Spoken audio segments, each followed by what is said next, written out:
Hello everyone, আসসালামু আলাইকুম। Welcome back to my channel Prince Khan review. আশা করি সবাই ভালো আছেন, আমরা আলহামদুলিল্লাহ ভালো আছি। তো আজকে একটা ভিডিও শেয়ার করব আপনাদের সাথে, খুবই অসাধারণ এবং ইয়াম্মি ইয়াম্মি, যেটা অনেকেই এই রেসিপিটা পছন্দ করবেন, যারা খান না তারাও পছন্দ করবেন। তো চলুন আমি কি দিয়ে তৈরি করেছি সেটা আজকে দেখিয়ে দিব। এই হচ্ছে পুঁই শাকের ডাঁটা। আমি গত ভিডিওতে পুঁই শাকের একটা ভিডিও দিয়েছিলাম আর বলেছিলাম নেক্সটে ডাঁটা দিয়ে আমি একটা রেসিপি করে দেখাবো। তো আজকে আমি সেই রেসিপিটা করেই দেখাচ্ছি, রান্না করেছি তাই শেয়ার করছি আপনাদের সাথে। তো আমি এখানে পেঁয়াজ আর মরিচ আগে কেটে নিয়েছি, কাঁঠালের বিচি আর হচ্ছে একটা আলু আর হচ্ছে এই পুঁই শাকের ডাঁটাগুলো আমি ফ্রিজে রেখে দিয়েছিলাম। তো আজকে রান্না করব, তাই প্রথম থেকে শেষ পর্যন্ত আমি পুরোটাই দেখিয়ে দিচ্ছি। তো অনেকেই আছে এই ডাঁটাগুলো খায় না, ফেলে দেয়। তো আমার কাছে খুবই ভালো লাগে এই পুঁই শাকের ডাঁটাগুলো খেতে। নরম অংশটা যে কোনো মাছের সাথে রান্না করলে খুবই মজার হয়। তো আলু কাটা হয়ে গেছে, আমি এখন এই যে কাঁঠালের বিচিগুলো আমি দুই ভাগ করে কেটে নিচ্ছি। আর আমি কাঁঠালের বিচির লাল অংশটাকে আমি ফেলে দেই না, আমি এই অবস্থায় রান্না করি। তো সব কাটা হয়ে গেছে, এখন ডাঁটাগুলো কেটে নিচ্ছি।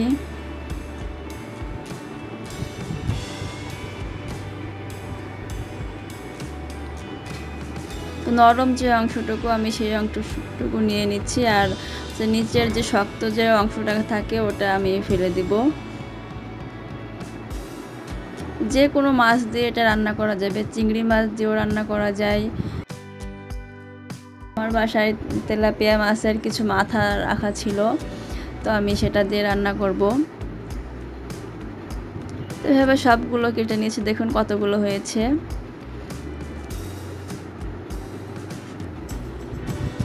তো এখন হচ্ছে আমি আগে থেকে আমি মাছ বের করে রেখেছিলাম। এখানে কিছু তেলাপিয়া মাছের লেজ আছে আর মাথা আছে, আর মাছের যে অংশটা চাকা ওটা হচ্ছে বাবুর জন্য রেখে দিছি। এখন শুধু আমি মাথা কোটা নিয়ে আমি রান্না করব। মাছের মাথাগুলো খুব ভালো করে ধুয়ে নিতে হবে।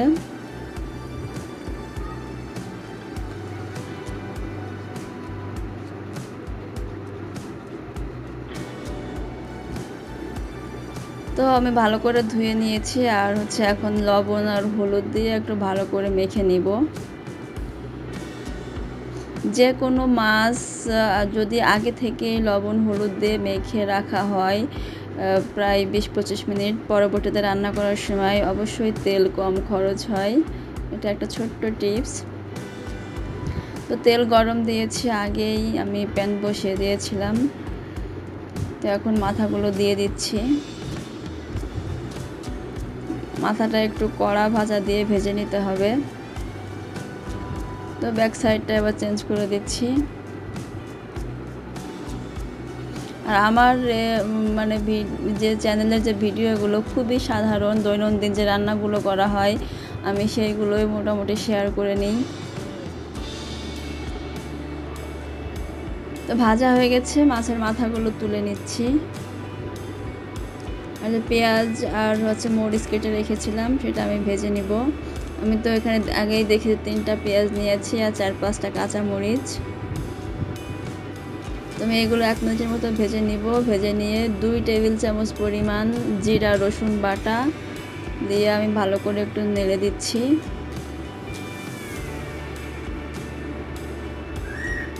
এখন দিয়ে দিচ্ছি 1/2 চামচ হলুদ গুঁড়া, 1/2 চামচ মরিচ গুঁড়া আর হচ্ছে লবণ পরিমাণ মতো।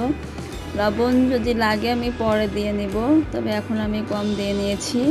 একটু পানি দিয়ে মশলাটাকে খুব ভালো করে কষিয়ে নিব।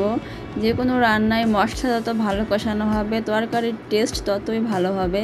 তো দেখুন তেল উপরে উঠে আসছে, আমার মশলা কষানো হয়ে গেছে। এখন আমি কেটে রাখা তরকারিগুলো দিয়ে দিচ্ছি। যেহেতু এখানে পুঁই শাকের ডাঁটা, কাঁঠালের বিচি, আলু আছে, সব কিছুই আছে, এগুলো ভালো করে সিদ্ধ করে নিতে হবে। মোটামুটি ভালো করে নাড়াচাড়া দিয়ে মশলাটাকে মিশিয়ে একটু পানি দিয়ে আমি ঢাকনা দিয়ে ঢেকে প্রায় 10 মিনিটের মতো আমি সিদ্ধ করে নেব। 10 মিনিট পরে দেখুন আমি মাঝে মাঝে একটু নাড়া দিয়েছি, না হলে আবার লেগে যাওয়ার ভয় থাকে। তো মোটামুটি খুব ভালোই সিদ্ধ হয়ে গেছে। দেখুন আলুটাও সিদ্ধ হয়ে গেছে একেবারে, আর আলু তো নরম তরকারিটা তাড়াতাড়ি সিদ্ধ হয়ে যায়। তো এখন আমি এখানে পানি দিয়ে দিচ্ছি, প্রায় আমি 2 কাপের মতো পানি দিয়ে দিয়েছি। আমি একটু মাখা মাখা রাখবো, খুব বেশি ঝোল রাখবো না, আর খুব বেশি ঝোলও আমার খেতে ভালো লাগে না, তো মাখা মাখা হলেই ভালো লাগে। তো আমি ঢাকনা দিয়ে ঢেকে দিয়ে আমি রান্না করতেছি। তবে মাঝে মাঝে নাড়া দিতে হবে, তরকারি মাঝে মাঝে নাড়া দিলে হয় কি এটা সব জায়গায় মিশে যায়, তাড়াতাড়ি সিদ্ধ হয়ে যায়। তো এখন বলক চলে আসছে, তো আমি মাছের মাথাগুলো আমি এখন দিয়ে দিচ্ছি, দিয়ে আমি আরও 5-10 মিনিট এভাবেই আমি রান্না করব। দেখুন পানি অনেকটাই শুকিয়ে আসছে, আমার রান্না প্রায় শেষের পথে। আমি চুলার গ্যাস অলরেডি অফ করে দিচ্ছি। আলু যেহেতু আছে সেহেতু শুকিয়ে যাবে। তো দেখুন নাইস একটা লুকিং আসছে তরকারির, খেতে আসলে অসাধারণ হয়েছিল। তো আপনারা চাইলে একবার ট্রাই করতে পারেন। ভালো লাগলে ভিডিওটি একটা সাবস্ক্রাইব করে দেবেন, আর লাইক কমেন্ট শেয়ার করে দেবেন, আর আপনারাও ট্রাই করবেন। এই ছিল আমার আজকের ভিডিও। আল্লাহ হাফেজ।